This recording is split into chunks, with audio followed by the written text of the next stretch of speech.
right, my friend Josh just got an ID.4 here in southern Vermont, a 2023. He's had it for 2 weeks through snowstorms, and I'm gonna go talk to him. Hey Josh. Hey. The new ID.4, are you gonna give me a little walk around, huh? I'd love to. Yeah, all right, check this out. We just played disc golf. We're in southern Vermont. You've had it for a couple weeks. Yep. And you've been snow and sun and charging, so yeah, so far we really love the car. We waited for about 5 months. We ordered it back in May. Didn't think it was going to make it here this year. Found out we ordered the 2022 and then found out halfway through that, by the way, we're not going to get the 2022, but we've been upgraded to 2023. And that was exciting.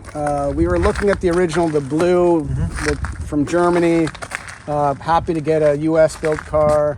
range anxiety? If I had a 3-hour commute daily, that would be of concern.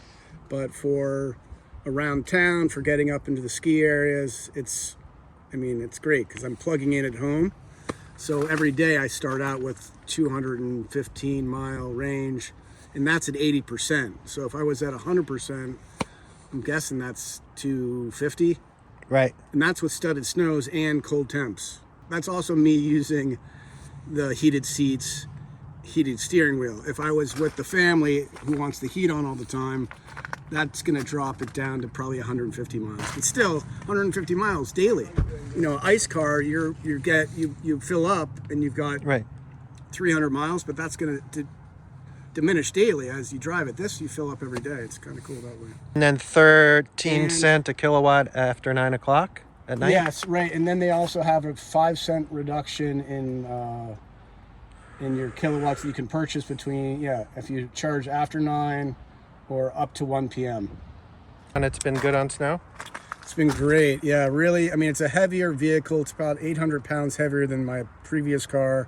What'd you have before? Plug-in Mitsubishi Outlander. That was a fantastic car. Had that for 5 years. So what's your favorite part so far?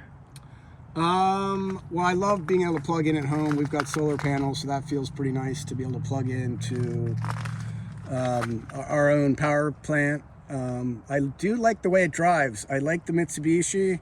This is tighter. I mean, it's a tight, the reviews out there make it sound like a marshmallow, but the truth is I really enjoy driving it. All right. So clean in there. Oh, wait. And so you got the Vermont discounts, and your Mitsubishi used car prices are great. It's a great time. And you got the tax break. Right. The Mitsubishi we got a tax credit on.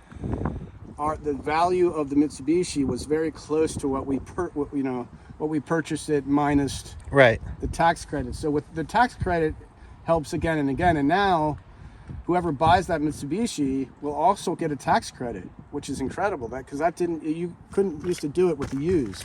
It feels heavy enough, so it's like it does feel like that strong German build. Yeah, is there space under there? There is.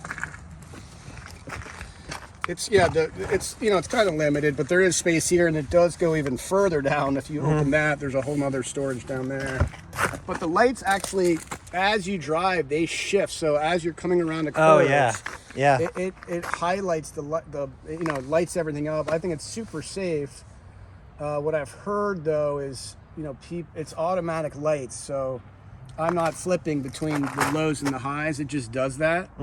But what I've sensed is people are like, even when my lows are on, they're like, you're flashing us. It's like too high of a beam. And it's a little bit hard that I can't reduce that. So there's probably a way to do it, but it's not as simple as it used to be. So far, very comfortable seats. I can do a little bit on the infotainment because the older models there's like a whole issue with the infotainment, and the new ones, the 2023, it's all updated. If you have a 21 or 22, you're getting those updates now, and it's voice activated. They have hand gesture activated. It takes CarPlay. I haven't seen a whole lot of issues. Awesome. Which is cool. Yeah. Well, thanks so much. Yeah.